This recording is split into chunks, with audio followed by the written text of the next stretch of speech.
Isang business owner naman ang nagsimula ng kanyang negosyo na healing mat upang mabigay ng tulong sa mga tao na nangangailangan. Kung kaya't ating alamin ang kanyang kwento at kung paano siya nagsimula sa kanyang negosyo. Panoorin po natin to.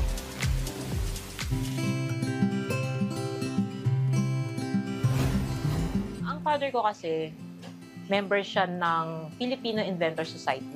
So, Invention Filipino po itong WHT Healing Mat. Si father, before siya naging inventor, isa siyang reflexologist. Sa reflexologist, ang mga target nila is yung mga ending nerve ng mga vital organ natin or yung mga tinatawag na reflex points ng ating vital organs, nasa ilalim yan ng talampakan natin. So pag nag-apak-apak po tayo, nai-stimulate or na-activate yung mga natural healing power ng body natin and also nabuboost po yung ating immune system.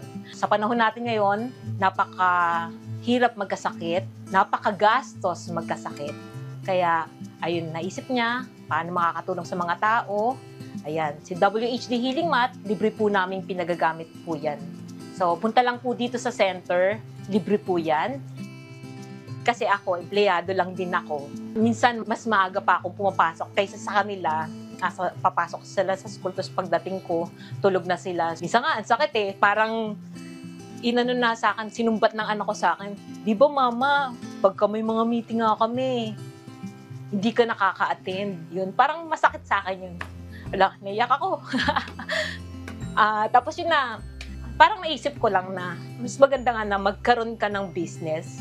Kaya yung tinawagan ako ni Papang na, gusto mo ba, tulungan mo na lang ako dito. Kasi yun nga po, yung parang na-observe ko rin kay Papang naawa kasi medyo may age na rin siya noon. Sabi ko, ay siguro opportunity ko na to para i-grab ko yung invite sa akin ni Papang para makasama ko rin siya. Tsaka makapag-spend more time ako sa family ko na rin. Mas naging malapit ako sa mga anak ko.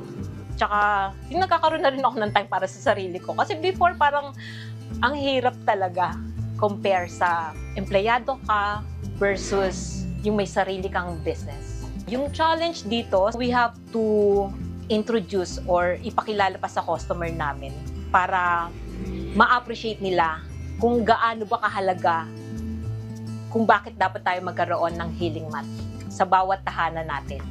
And number 2 na risk din is, as a smaller enterprise, lang kami, limited yung distribution channel namin.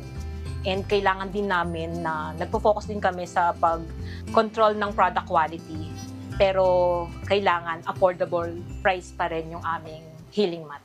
Ini-encourage ko sila na mother and father, magnegosyo na tayo kasi mahalaga na makasama natin yung mga anak natin, masupport natin sila, yung communication natin sa kanila continuous. So, mas ina-advise ko na magnegosyo. Tiyaga and sipag lang.